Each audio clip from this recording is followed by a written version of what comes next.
Le retour de la Villa des cœurs brisés est prévu pour début avril. Dans cette 8e saison, 14 cœurs brisés anonymes s'envolent à Puerto Morlo au Mexique pour régler leurs problématiques amoureuses avec l'aide de Lucy Mariotti.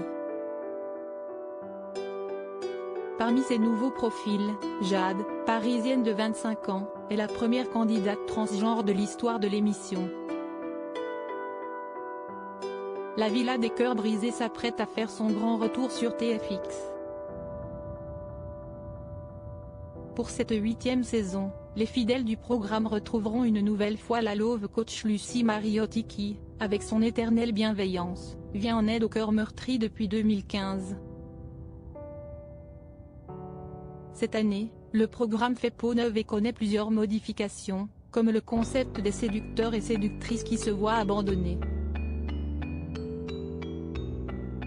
Les temps changent aussi du côté des candidats. Si le casting se compose habituellement de nombreuses vedettes de télé-réalité telles que Dylan Thierry, Léna Guillou ou encore Giovanni et Cassandra, tombés amoureux sur le tournage, cette fois-ci plus question de tête d'affiche, les nouveaux participants sont exclusivement anonymes.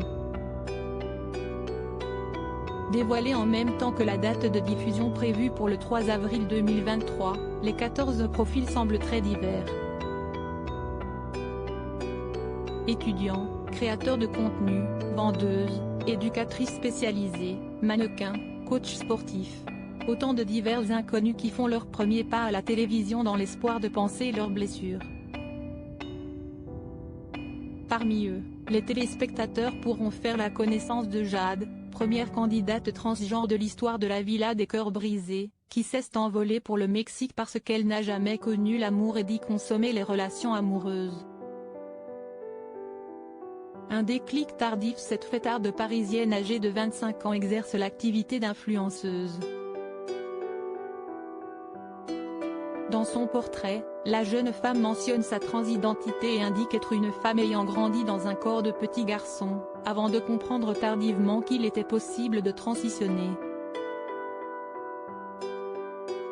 Auprès de Télé Loisirs, elle évoque l'adolescence et la puberté comme une période charnière, puisque si est la première fois qu'elle se voit confrontée à un physique qui lui est étranger, au point de ressentir une profonde souffrance. À 18 ans, je ne voyais que la mort comme échappatoire.